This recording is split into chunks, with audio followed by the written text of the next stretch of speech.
Puntos y enfoques, actualidad informativa en perspectiva. Aquí analizamos a profundidad los temas del momento.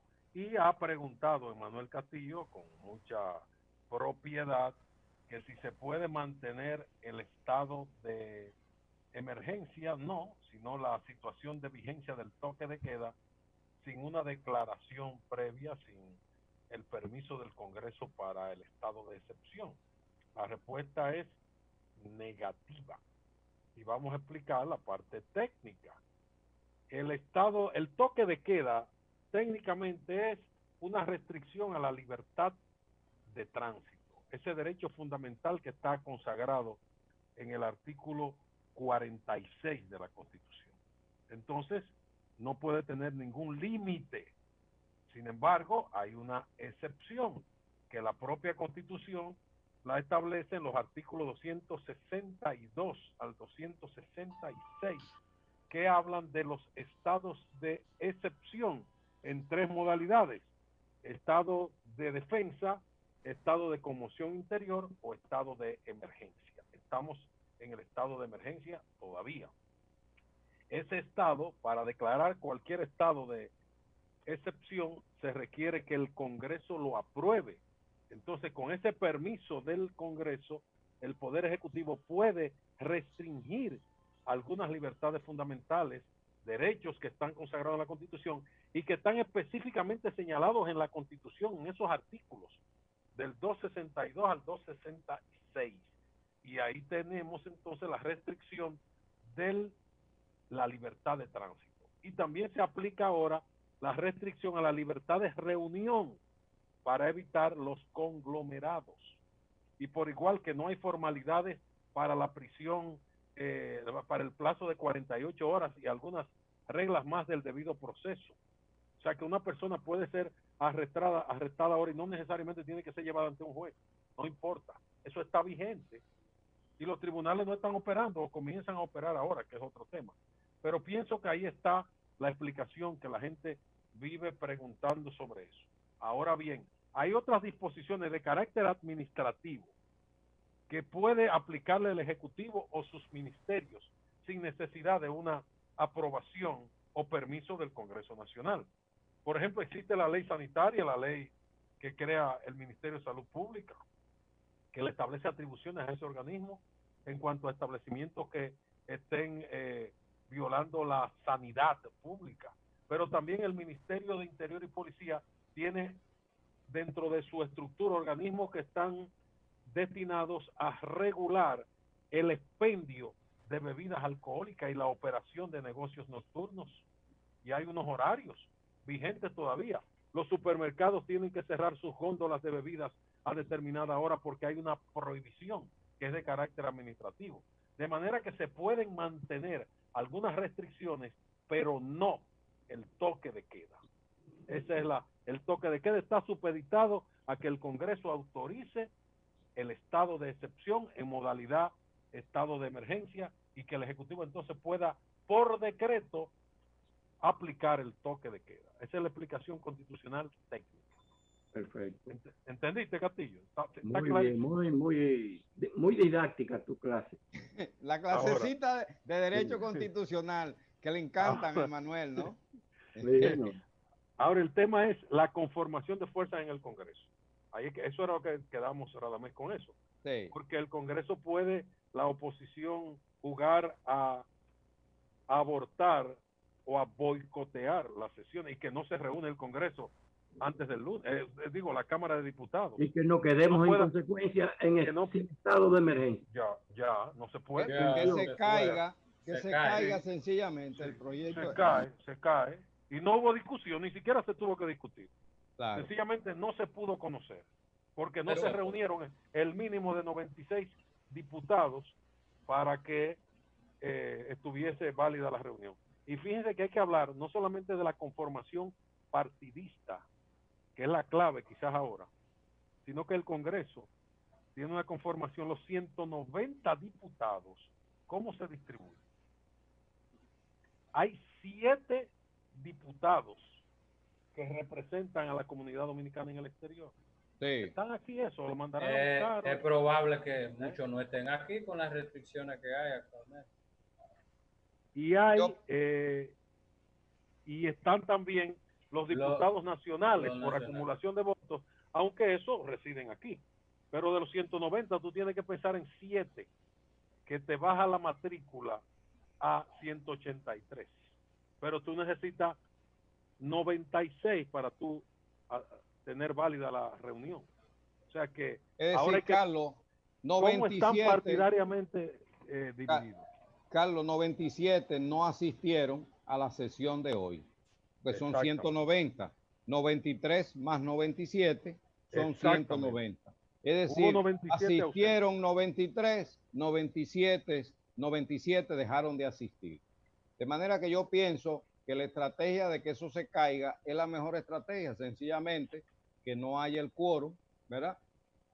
Porque es más fácil lograr que no haya el quórum que después que haya el quórum tener mayoría para rechazar, ¿no sé si me entiendes? Ese sería otro problema, ¿eh? Claro. Entonces, por eso yo te digo que cuál es la actitud de la oposición y cuáles son realmente, cuál es la cantidad. Hoy la estrategia de la oposición fue diferente a las sesiones anteriores. Las sesiones anteriores no fue impedir el quórum, sino sencillamente participar en las sesiones y en el proceso de debate se llegaba a un acuerdo, Carlos. No sé si tú recuerdas. Eso era una negociación política entonces. Sí, se llegó. Y ahí se habló de que hubo dinero, inclusive, o se bueno, pero ahora, bien, o que se prometió que el 30% de la AFP, que esa ley se iba a sancionar, pero el asunto es que en las sesiones, ya eso son especulaciones naturalmente. Eso es posible o no posible, ¿no? No digo que no sea verdad, pero son especulaciones. Sí. Lo real es que en las anteriores, por consenso, al final se lograba, como se logró los 12 días, finalmente, que fue por consenso. El gobierno pedía 25, la oposición nada, y al final llegaron a un acuerdo de 12 días. En este momento, sencillamente, la oposición, ni un solo día, es la propuesta de la oposición, y el gobierno plantea 17 días, no lo bajó, no mandó 25, porque no podía mandarlo, porque entonces iba a sobrepasar la fecha de las elecciones, Carlos. Claro. ¿No? Porque a partir del día 14 y termina el día 1, ¿no? Del 14 al 1 sería. Pero fue bien calculado para que quedara un día de campaña. Efectivamente. Ahora vamos a ver. Vamos a pensar en otro escenario. Ahora, yo reconozco, Carlos, para concluir, que la mayoría de la oposición, porque estamos hablando que 97 dejaron de ir y 93 asistieron, la mayoría es precaria, ¿no? Vamos a ver lo que hay que apostar a que esa oposición se mantenga unificada. Porque es demasiado lo que está en juego para la institucionalidad democrática, y Manuel, a ti que te gusta frase, es demasiado lo que está en juego para la institucionalidad democrática. Si queremos, podemos hablar de eso, Carlos. Lo que está en juego para la institucionalidad democrática es demasiado grande como para ver esto como un problema de 93, 97. Es un problema mucho más profundo.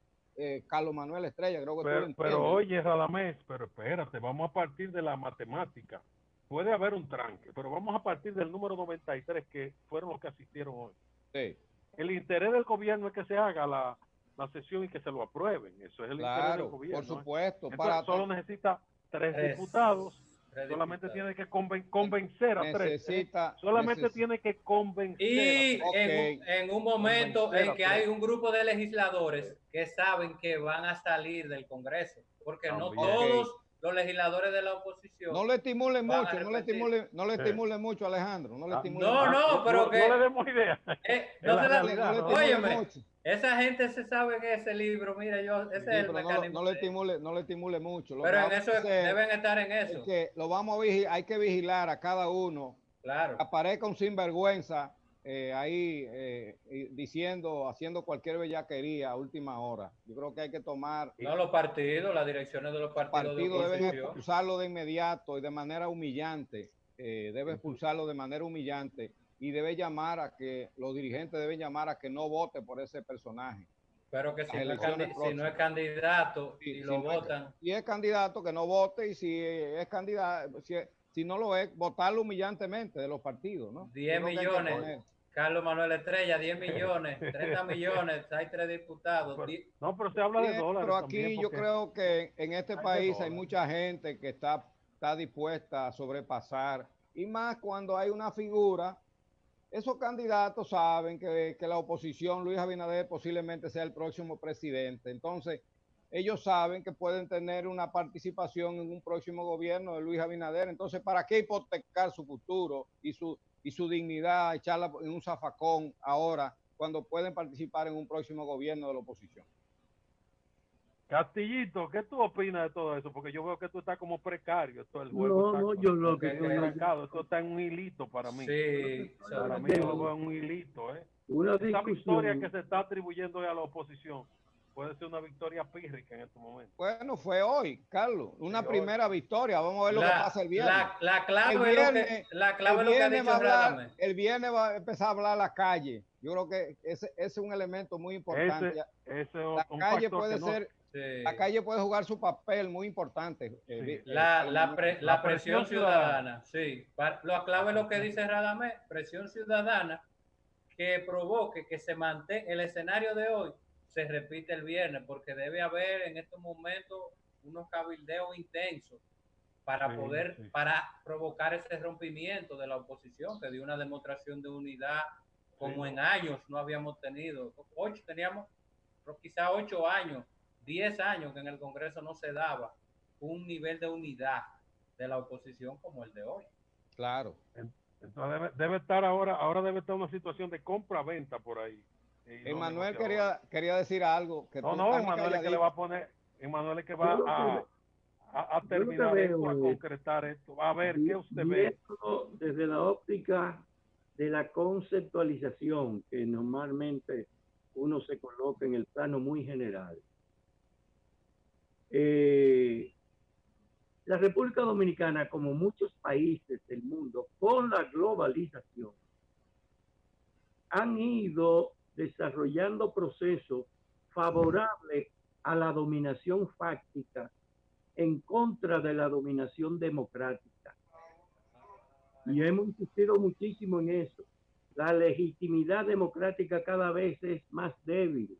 La gente opera más en términos fácticos, y el elemento fáctico que hoy en día se ha impuesto en el mundo es el dinero. Entonces,